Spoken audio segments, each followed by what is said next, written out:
ታሪክ ተገልብጦ የእሳት ሰይፍ፣ የእሳት ጦር፣ የእሳት ሰረገላ፣ የእሳት ፈረስ የጋለቡ ረቂቃን ኃያላን ሰማያውያን የማይሸነፉ የማይራቡ የማይጠሙ የማያርፉ የማያንቀላፉ ቢሰሩ ቢረዱ የማይደክሙ ቅዱሳን መላእክት የኤልሳዕን ቤት ከበው ታየ። ደቀ መዝሙር ስንት ነገር አየ በአንድ ጊዜ። አቤት አይኑ ሳይበራ ምን አየ? ፈረስ አየ፣ ወታደር አየ፣ ሰረገላ አየ። አይኑ ሲበራለት እነማንን አየ? ቅዱሳን መላእክትን አየ።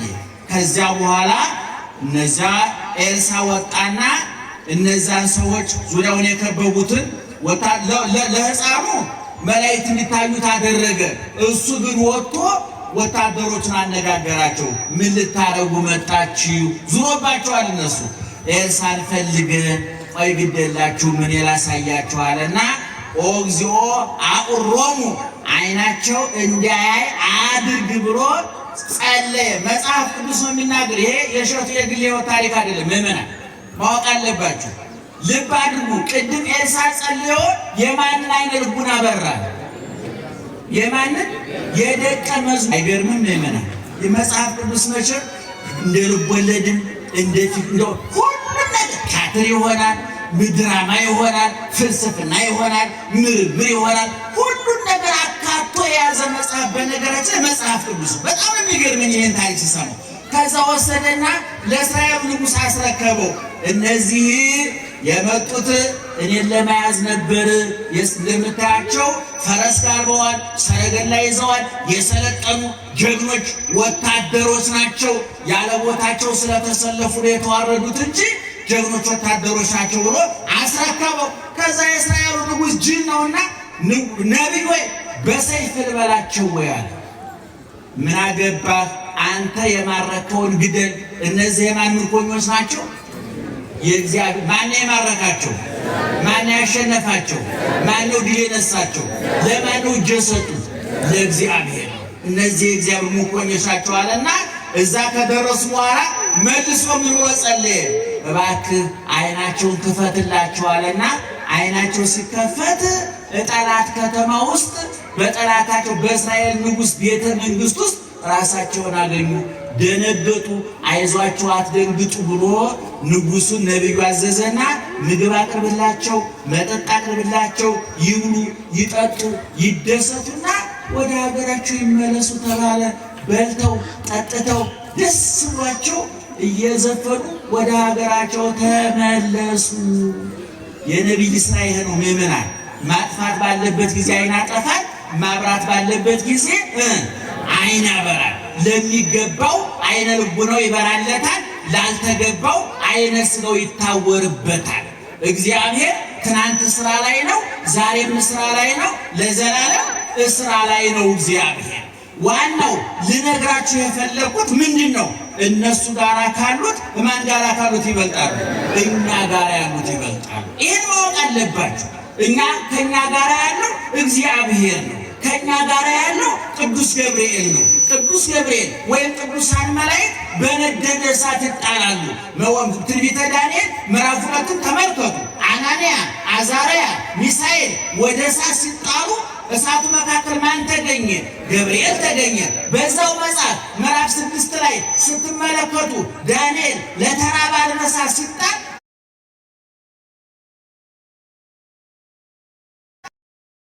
በቅዱስ ገብርኤል ምስራቅ ተጸነሰ። ሲወለድ በቤተልሔም መላእክት ተገኙ። በቆሮንቶስ ምድረ በዳ ሲጾም በሰይጣን ሲፈተን መላእክት ተገኙ።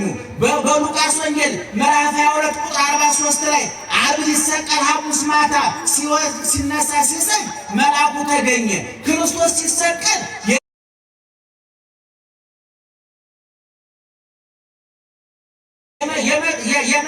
የመስቀሉ ዙሪያ መላእክት ከበቡት። ሲነሳ በመቃብሩ ቦታ ተገኝተው ሴቶቹን አትፍሩ፣ ለምን ተሐስሳው ለሕያው ምስለ ሙታን፣ ሕያው ክርስቶስን በሙታን መካከል ለምን ትፈልጉታላችሁ ብለው መቃብሩ ባዶ እንደሆነ ትንሣኤውን አበሰሩ። በሐዋርያት ሥራ ምዕራፍ 1 ቁጥር 8 ላይ ኢየሱስ ክርስቶስ ሲያርግ መላእክት ነበሩ። ኋላ ክርስቶስ ሲመጣ መላእክት ይኖራሉ። ኋላም ከሙታን ተነስተ እየቀደስን እያመሰገን የምንኖረው ከማን ጋር ነው? ከመላእክት ጋር ነው። ምእመናን እኔ እናታችሁ እናቴ እመቤታችሁ እመቤቴ ኦርቶዶክሳዊ ተዋሕዶ ቤተ ክርስቲያን ስለ መላእክት መልካቸውን ድርሳናቸውን አዘጋጅታ ውዳሴ ቅዳሴያቸውን አዘጋጅታ ስማቸውን የምትጠራው ታሪካቸውን የምትተርከው ተአምራቸውን የምትመሰክረው ልቦለድ ፈጠራ ድርሰት በይመስለኛል በግምት ተቀምጠን አውጥተን አውርደን እንደዚህ ብለን ብናወራላቸው ጆሯቸው ይሞላል፣ አይምሯቸው ይጠግባል፣ ይጽናናሉ ብለን አይደለም። ኦርቶዶክሳዊ ተዋሕዶ ቤተክርስቲያን መነሻዋን መድረሻዋን ማዕከሏን መጽሐፍ ቅዱስ ነው። ይህን አስረግጠን ልንነግራችሁ እንወዳለን። መላእክት ቅድም እንደተናገርኩት ክርስቶስ ከጽንሰቱ እስከ ዳግም ምጽአቱ ድረስ መላእክት ክርስቶስን ተለይተውታል? አልተለዩትም። የሚገርማችሁ በሉቃስ ወንጌል ምዕራፍ 15 ቁጥር 7 ላይ እንዲህ ነው ተጽፏል። አንድ ኃጢአተኛ ንስሐ ሲገባ በሰማይ መላእክት ዘንድ ምን ይደረጋል? ደስታ ይደረጋል። አንተ ጫቱን ስትተው፣ ሲጋራውን ስትተው፣ መጠጡን ስትተው፣ ሟርቱን፣ መተቱን፣ ቂሙን፣ በቀሉን፣ ጥላቻውን ስትተው፣ በንስሐ ስትታጠብ፣ በሥጋ ወደሙ ስትቀደስ፣ ንጹሕ ልብ፣ ንጹሕ ሰውነት፣ ንጹሕ አእምሮ ሲኖርህ ከክርስቶስ ጋር ስትጣበቅ፣ ከሰይጣን ስትላቀቅ፣ ከርኩሰት ወደ ቅድስና፣ ከኃጢአት ወደ ጽድቅ፣ ከሞት ወደ ሕይወት፣ ከመቃብር ወደ ትንሣኤ ስትመጣ መላእክት ይዘምራሉ፣ ደስ ይላቸዋል። የአባታቸው ጠባይ ስለሆነ የፈጣሪያቸው ባህሪ ስለሆነ ወይሬዩ ሰናይተ እንተ ትከውን ለካልአን ከመዚአሆሙ ይእቲ ቅዱሳን ሲበቁ ለሌላው የሚደረገው ለራሳቸው እንደተደረገ ይቆጥሩታል። በመዝሙረ ዳዊት መዝሙር 90 በቅንፍ 90 ከቁጥር 8 ጀምሮ ደግሞ እንዲህ ተብሎ ተጽፏል። ይቀርብ እኩይ ሀቤከ ክፉ ወደ አንተ አይቀርብም፣ ወይበውእ መቅሰፍት ቤተከ መቅሰፍት ወደ ቤትህ አይገባም። ምክንያቱም እስመ ለመላእክቲሁ ይእዝዝዎሙ በእንቲአከ መላእክቱን ስላንተ ምን ያደርጋቸዋል? ያዛቸዋልና። ወበእደዊሆሙ ያነስኡከ በእጆቻቸው ያነሱሃል። ከመ ይቀቡከ በኩሉ ፍናዊከ በመንገድ ሁሉ ይጠብቁሃል። ከመ ይትታቀብ በእብን እግርህ እንዳትሰናከል ይጠብቁሃል አለ። ምዕመናን ብትሰደዱ ስንቅ ናቸው፣ ቢታሰሩ አስፈች ናቸው፣ ብትታመሙ መድኃኒት ናቸው፣ ብትሰበሩ ወጌሾች ናቸው። የወደቀ ያነሳሉ፣ የረከሰ ይቀድሳሉ፣ የቆሸሸ ያነጻሉ፣ የጠፋ ይፈልጋሉ፣ የተሰበረ ይጠግናሉ፣ የነደደ ያበርዳሉ።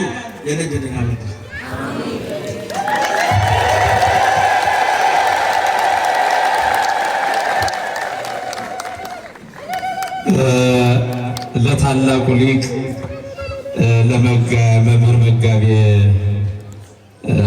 ሐዲስ እሸቱ አለማየሁ የሰዋስወ ብርሃን ቅዱስ ጳውሎስ መንፈሳዊ ኮሌጅ የሐዲሳት የትርጓሜ መምህር ምንወዳቸው ምናከብራቸው ሁላችሁ የምትወዷቸው ወንድማችን አባታችን ሰፋ አድርገው አስተምረውናልና እስቲ እግዚአብሔርን እንድብላችሁ አመስግኑት። ደስ ብሏችኋል አይደል? ጨምሩበታል። ሶስት አድርጉት። ጥሩ አድርገው ከነሱ ጋር ካሉት ከኛ ጋር ያሉት ይበልጣሉ። ከኛ ጋር ያሉት ይበልጣሉ፣ ያሸንፋሉ። ከነሱ ጋር ያሉት ተሸናፊዎች ናቸው፣ ከኛ ጋር ያሉት አሸናፊዎች ናቸውና አይዟችሁ አትፍሩ። እናንተም ሁልጊዜ ለዛ ለደቀ መዝሙሩ የተገኘው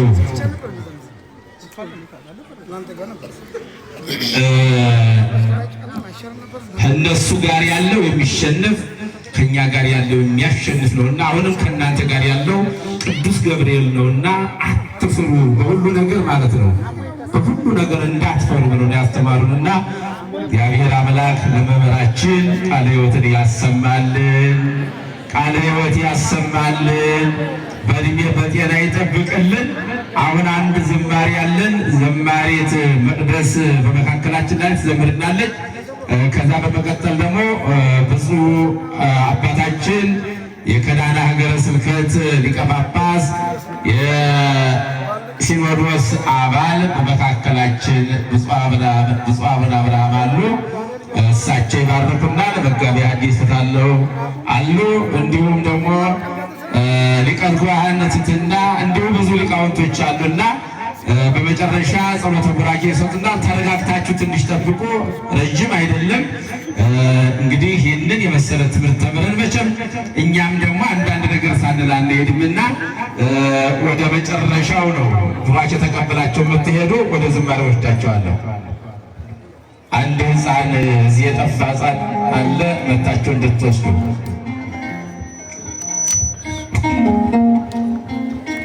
መልካም እንደምቆያችሁ አሜን። ምስጋና ይግባን አምላካችን እኛ በልጆቿ እንደምን የተመሰገነ ይሁን። ስለሌላዎች እሳት ናቸው ገሃነም ደጆች ማይችሏቸው እያለን እያን ያጨበጨብን አብረን እንዘምራለን።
Yeah.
የጠላትን ምሽግ በቃሉ ይወርዳል።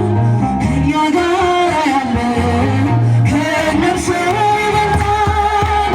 ስንበላው ትእዛዝ ናቸው የነቢያት ጭፍሮች ናቸው። የገሃነም ደጆች ናቸው። አንተ ብቻ ቅዱስ ኃያል ጌታ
ደስ ብሏቸዋል አይደል? በደንብ አድርጋችሁ እግዚአብሔር ይመስገን። ጨምሩበት፣ ሶስት አድርጉት። በእድሜና በጤና እግዚአብሔር አምላክ ይጠብቅልን። አሁን አጠር እያደረግን ነው የምነግራችሁ። አንድ ሁለት መልእክቶች አሉኝ። እነሱን ነግሬያችሁ መርሃ ግብራችን እያጠቃለለ ነው። ወደ ክቡር አባታችን እመልሳችኋለሁ። ከዛ በፊት ግን ተስፋነሽ የምትባይ ልጅ እናትዬ ትፈልግሻለች። ሌላው አንድ አባት የጠፉ አባት ናቸው። ሰማያዊ ፎጣ የለበሱ ያገኛችሁ ሁሉ እንድትተባበሩን ስልክ ቁጥር ተነዚህ ተለይ ተጽፏል እንነግራችኋለን። ኦሮመኛ ተናጋሪ ናቸው። ያገኛችሁ እንድትነግሩን እናሳስባለን። ሌላው አንድ ልጅ የሚገርም ነገር ነው። ምክንያቱም አባቴ ከዚህ ሃይማኖት ወደ ሌላ ሃይማኖት ተቀይሮብኝ ነበርና መጥቼ ለቅዱስ ገብርኤል ነገርኩት። ወደ ነበረበት መልስልኝ፣ አንተ ትችልበታለህ ብዬ ነገርኩት። ቅዱስ ገብርኤል ወደ ነበረበት መልሶልኛል። ለክብሩ መግለጫ 200 አምጥቻለሁ። እግዚአብሔር እናመስግኑላት። ሌላው አንድ እናት እንዲሁ ለቅዱስ ገብርኤል ነግሬው ነበር ችግሬን ፈቶልኛል፣ 500 ብር አምጥቻለሁ ብለዋል። ቅዱስ ገብርኤል